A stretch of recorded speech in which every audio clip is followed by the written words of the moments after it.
Hey everyone and welcome to Geeksvana. Today is a short highlight taken from our full interview with Dr Pascal Lee, Director of the NASA Haughton Mars Project, Chairman of the Mars Institute and Senior Planetary Scientist at the SETI Institute.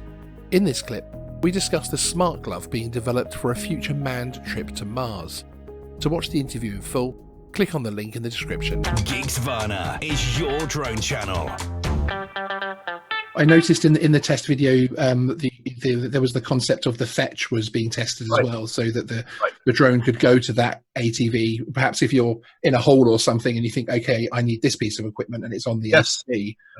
You might need a hook or an anchor. I mean, something that a drone could manage. Obviously, and that's still very vaguely defined, but you might need an oxygen cartridge for some reason. It's a real task to do things in space.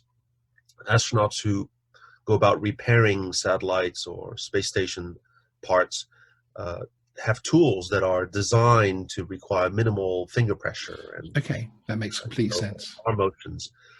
But you can see that if you really want to be a fully well-equipped explorer on a place like Mars, you want to have drones. You want to have something that will give you the aerial perspective. If you absolutely want that on the moon as well. And how on earth are you going to fly one of these drones if we stay with the interfaces that we have today? I see a wall behind you there of controllers, which wouldn't be much use on Mars, would they? Because they're so intricate, of course. I'm thinking that as cutting edge as this wall of controllers looks, it will one day feel like it's part of a museum of ancient interfaces. Absolutely. Because what we really want is something that will not take up, first of all, both hands of the astronaut. But second, nothing that's going to require joysticking, and requiring finger pinching. And then, of course, you don't want to have an astronaut have to stare down at a screen. No, of course while not. the drone is up ahead. You want to really streamline all of this into something that's a lot more physically easy to do, and also intuitive and less prone to error, less susceptible to error. So there's this company called Intention. It's like the word intention, but without the I. It's just Intention, starting with an N.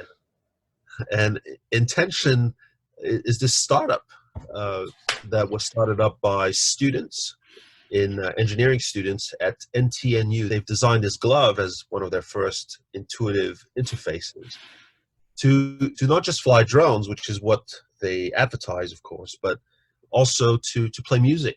So by waving your hand and your fingers, you actually can just play music. By chance, I was attending this conference in Oslo a few months ago, and I ran into this booth where these students were, and they demonstrated how their glove could fly a drone. And this is when all light bulbs in my head fired up. I can imagine. Because this was the solution that we were looking for. The movements of the hand, the movements of the wrist, the movements of the fingers a little bit. But the beauty of it is that you can really adjust the sensitivity of your glove to enable a motion with very small finger motions. So therefore, of course, when you are in drone mode, so to speak, you have to be very careful what you do with your fingers. Of course. But just let go of your hand and come back to some neutral position. The drone will essentially station keep. This just looks so instantaneous, which of course you're going to need, because every second will count when they're outside of the mission bases. So you're correct. The core, the original core of the technology has been around for quite some time. We've had some comments from people, well, didn't Atari or Nintendo do that already? Yes, there is some aspect of that has been around. But the challenge here is to precisely do some very sensitive motions, still effect change on your aircraft.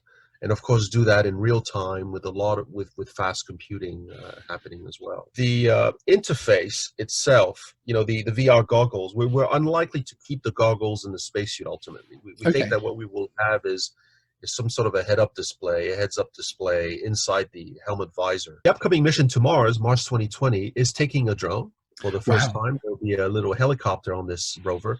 The rover is launching next year. It's about the size of Curiosity. It doesn't have a name yet, so we still call it Mars 2020, this rover. Fantastic. It will carry for the first time an aerial vehicle to Mars. I would like to thank Dr. Pascal Lee again for joining me. You can watch the full interview via a link in the description. It is a fascinating watch, which I highly recommend. Please also check out the description for lots of links to Dr. Pascal Lee's various projects and work.